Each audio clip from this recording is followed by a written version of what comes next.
دیوبندیوں کی ایک جماعت ہے تبلیغی جماعت، کسی تعارف کی محتاج نہیں ہے، بچہ بچہ جانتا ہے تبلیغی جماعت کے بارے میں۔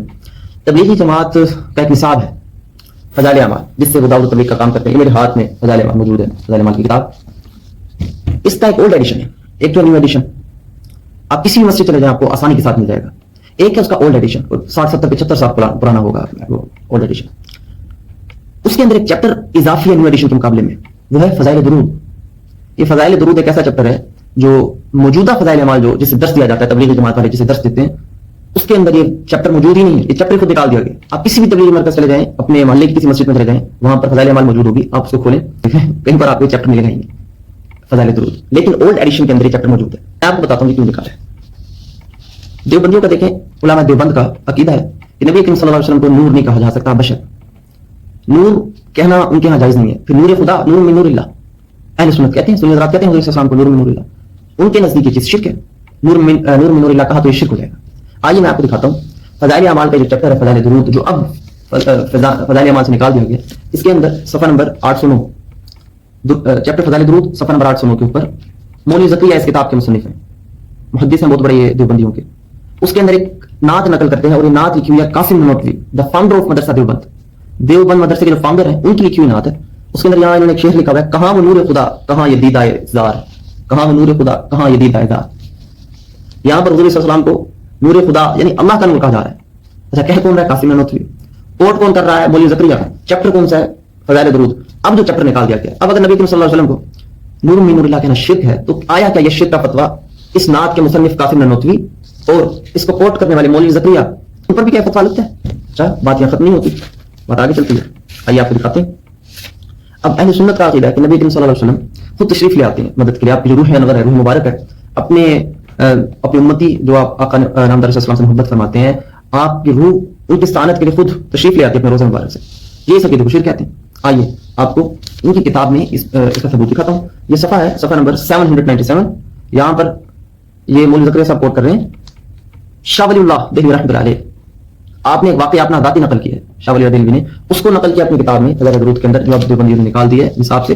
یہاں پر وہ لکھتے ہیں، ایک روز مجھے بہت سی بھوک لگی، میں نے اللہ جل شانہ سے دعا کی تو میں نے دیکھا کہ نبی کریم صلی اللہ علیہ وسلم کی روح مقدس آسمان سے اتری اور حضور اقدس علیہ الصلوۃ والسلام کے ساتھ ایک روٹی تھی، گویا اللہ تبارک و تعالیٰ نے حضور کو ارشاد فرمایا تھا کہ یہ روٹی مجھے مرحمت فرمائے۔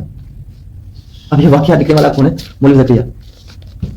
اس واقعے کو فضائل اعمال میں کوٹ کرنے والے مولوی زکریا ہیں، اور کوٹ کس سے کر رہے ہیں؟ شاہ ولی اللہ۔ اب آیا کیا اس عقیدے کے بعد کہ نبی کریم صلی اللہ علیہ وسلم کی روح تشریف لے آتی ہے مدد کے لیے، اس عقیدے کے بعد شاہ ولی اللہ دہلوی پر بھی شرک کا فتویٰ لگے گا؟ آیا کہ مولوی زکریا پر بھی شرک کا فتویٰ لگے گا؟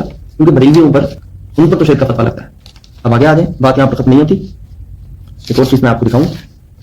یہاں پہ ایک اور انہوں نے واقعہ نقل کیا ہوا ہے سفیان سوری سے، کہ سفیان سوری نے ایک شخص کو دیکھا وہ درود پڑھتا ہے، بات ہر قدم کے اوپر درود پڑھتا ہے، اللہم صلی علی محمد وعلی آل محمد۔ سفیان سوری نے ان سے پوچھا بھائی یہ ہر قدم کے اوپر تمہیں درود کیوں پڑھ رہے ہو؟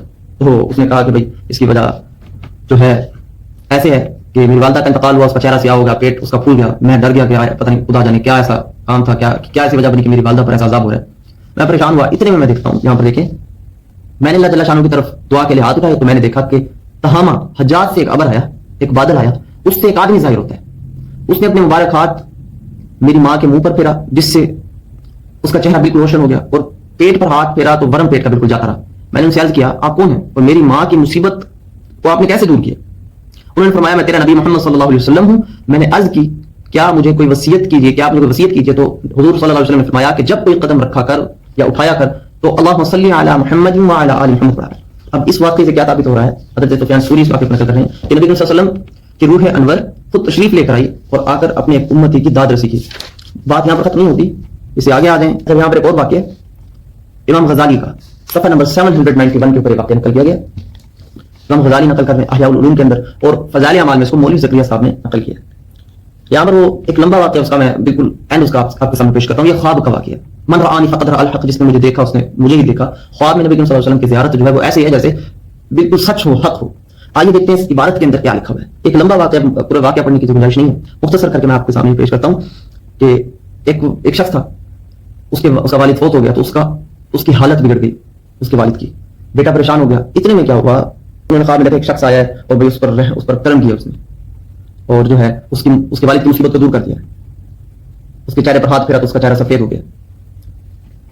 اب اس بیٹے نے خواب میں اس کا کپڑا پکڑا اور کہا اللہ تعالیٰ پر رحم فرمائے اس شخص کا جنہوں نے ہاتھ پھیرا اور چہرہ روشن ہو گیا تھا اس کے والد کا کہ میرے باپ پر مسافرت میں احسان کیا ہے، اس مشکل کے اندر آپ نے میرے باپ کی مدد کی ہے، احسان کیا ہے. آپ کو وہ کہنے لگے کہ مجھے نہیں پہچانتا، میں محمد بن عبداللہ صلی اللہ علیہ وسلم ہوں، صاحب قرآن ہوں. یہ تیرا باپ بڑا گنہگار تھا لیکن مجھ پر کثرت سے درود بھیجتا تھا. جب اس پر یہ مصیبت نازل ہوئی تو میں اس کی فریاد کو پہنچا. جب اس پر یہ مصیبت نازل ہوئی میں اس کی فریاد کو پہنچا اور میں ہر اس شخص کی فریاد کو پہنچتا ہوں جو مجھ پر کثرت سے درود پڑتا ہے. اب یہ واقعہ مولوی زکریا نے نقل کیا ہے. اب اگر کوئی یہ عقیدہ رکھتا ہے کہ نبی کریم صلی اللہ علیہ وسلم استعانت کو پہنچتے ہیں اور یہ عقیدہ کفریہ ہے، شرکیہ ہے، تو پھر آیا کیا مولوی زکریا کے اوپر بھی کفر کا فتویٰ لگے گا؟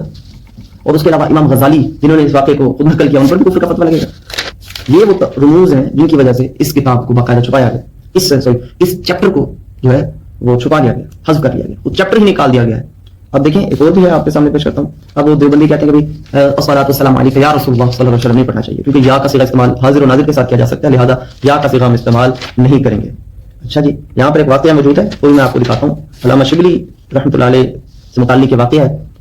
ابھی ایک لمبا واقعہ، میں مکمل واقعہ تو نہیں پڑھوں گا. علامہ شبلی رحمۃ اللہ علیہ کا معمول اس واقعے کے اندر ذکر کیا گیا کہ آپ پڑھا کرتے تھے صلی اللہ علیہ یا محمد، صلی اللہ علیہ یا محمد، صلی اللہ علیہ یا محمد، 3 مرتبہ پڑھا کرتے تھے. اب یہ یہاں پر یا کے صیغے کے ساتھ درود پڑھ رہے ہیں. اب اگر یا کے صیغے کے ساتھ نبی کریم صلی اللہ علیہ وسلم پر درود پڑھنا بدعت ہے یا پھر شرک ہے، کفر ہے، جو بھی فتویٰ لگایا جائے، آیا وہ شبلی نعمانی پر بھی فتویٰ لگے گا؟ اس کے علاوہ مولوی زکریا پر بھی فتویٰ کیا لگے گا؟ اب آپ دیکھیں یہ وہ چیپٹر ہے جو خود فضائل اعمال سے نکال دیا گیا. یہ لمحہ فکریہ ہے. آخر کیوں چیپٹر نکالا گیا؟ اور وہ تمام عقائد جس کے اوپر دیوبندی کفر کا فتویٰ اور شرک کا فتویٰ، موجودہ دیوبندی کفر اور شرک کا فتویٰ لگا رہے ہیں، وہ سب کا سب ان کی اپنی کتب کے اندر ان کے اکابرین کے متعلق موجود ہے. بس فرق صرف اتنا ہے کہ انہوں نے ان چیزوں کو خود حذف کر لیا. جبکہ اللہ تعالیٰ فرماتا ہے لا تکتموا الحق ولا تلبسوا الحق بالباطل ولا تکتموا الحق وانتم تعلمون، اور حق کو باطل کے ساتھ نہ بدل دیا کرو اور حق کو چھپایا نہ کرو اگرچہ تم جانتے ہو.